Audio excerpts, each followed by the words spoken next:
Running স্টাফদের কর্মবিরতিতে এবার বিপুল ক্ষতির মুখে বাংলাদেশ রেলওয়ে। মাইলেজ জটিলতা নিরসনে দাবি আদায়ে কর্মবিরতিতে যাওয়ার 26.5 ঘন্টা ট্রেনে ওঠেনি রেলওয়ের রানিং স্টাফরা। এ সময় সারা দেশে ট্রেন চলাচল বন্ধ ছিল। গতকাল মঙ্গলবার রাতে কর্মবিরতি প্রত্যাহার করলে আজ বুধবার সকাল থেকে শুরু হয় ট্রেন চলাচল। তবে বন্ধ থাকার সময়ে কত টাকার ক্ষতি হলো রেলের, এ বিষয়ে কি বলছে বাংলাদেশ রেলওয়ে, বিস্তারিত থাকছে প্রতিবেদনের বাকি অংশে।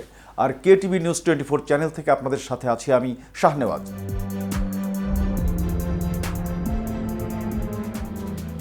রেলওয়ের কর্মকর্তারা জানিয়েছেন, কর্মবিরতির ফলে দীর্ঘ সময় বন্ধ ছিল ট্রেন চলাচল। এই সময় যাত্রীদের বিআরটিসির বাসের মাধ্যমে পরিষেবা দেওয়া হয়েছে। ফলে মোট কত টাকার ক্ষতি হয়েছে সেটি এখনই বলা সম্ভব হচ্ছে না। রেলওয়ে সূত্র বলছে, কর্মবিরতিতে ট্রেন চলাচল বন্ধ থাকায় রেলওয়ের ঢাকা বিভাগে অন্তত 1 কোটি টাকার বেশি ক্ষতি হয়েছে। আর রেলওয়ের পশ্চিমাঞ্চলে এই ক্ষতির পরিমাণ 2 কোটি টাকারও বেশি। ঢাকা বিভাগীয় রেলওয়ের একজন দায়িত্বশীল কর্মকর্তা জানিয়েছেন, এখনই স্পষ্ট করে সঠিক অ্যামাউন্ট বলা যাচ্ছে না। ধারণা থেকে বলতে পারি, গত ডিসেম্বর মাসে 10 লাখ যাত্রী ঢাকা স্টেশন থেকে দেশের বিভিন্ন গন্তব্যে গিয়েছেন। ওই সময়টাতে যাত্রীদের কাছে টিকিট বিক্রি করে রেলওয়ে আয় করেছে 39 কোটি টাকা। এটার গড় হিসাব করলে একটা প্রাথমিক ধারণা পাওয়া যাবে।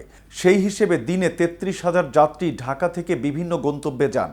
তাদের কাছে বিক্রি করে 1,30,00,000 টাকার মতো পাওয়া গেছে। রেলওয়ের পশ্চিমাঞ্চলের chief commercial manager Sujit Kumar Biswas জানিয়েছেন, পুরো পশ্চিমাঞ্চলে 28 জানুয়ারি সারাদিন ট্রেন চলেনি, আর 29 জানুয়ারি কিছু ট্রেন চলছে না।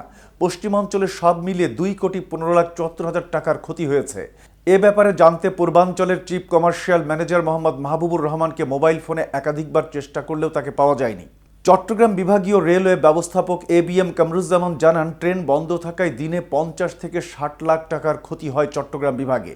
আর পুরো পূর্বাঞ্চলের আনুমানিক 2 কোটি টাকার মতো ক্ষতি হতে পারে। এদিকে বাংলাদেশ রেলওয়ে রানিং স্টাফদের কর্মবিরতি প্রত্যাহারের পর রাজশাহীতে রেল চলাচল স্বাভাবিক হয়েছে। তবে শিডিউল বিপর্যয়ের কারণে ট্রেন চলাচল কিছুটা বিলম্বিত হচ্ছে। প্রতিটি ট্রেনই প্রায় 1 ঘন্টা বিলম্বে চলাচল করছে। এতে রেল যাত্রীদের দুর্ভোগ কমলেও স্বস্তি ফেরেনি। এভাবেই সকাল থেকে বিভিন্ন গন্তব্যের উদ্দেশ্যে ছেড়ে যাচ্ছে ট্রেন।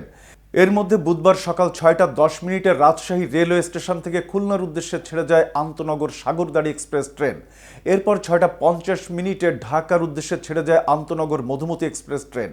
7টা 35 মিনিটে পশ্চিমাঞ্চল রেলওয়ের একমাত্র বিরতিহীন আন্তনগর ট্রেন বনলতা এক্সপ্রেস ও 7টা 50 মিনিটে অপর আন্তনগর ট্রেন সিল্ক সিটি এক্সপ্রেস ঢাকার উদ্দেশ্যে রাজশাহী স্টেশন ছেড়ে যায়। রাজশাহী রেলওয়ে স্টেশন ম্যানেজার বলেন, প্রায় 27 ঘন্টা পর বুধবার সকাল থেকে পশ্চিমাঞ্চল রেলওয়ের বিভিন্ন রুটের ট্রেন চলাচল স্বাভাবিক হয়েছে।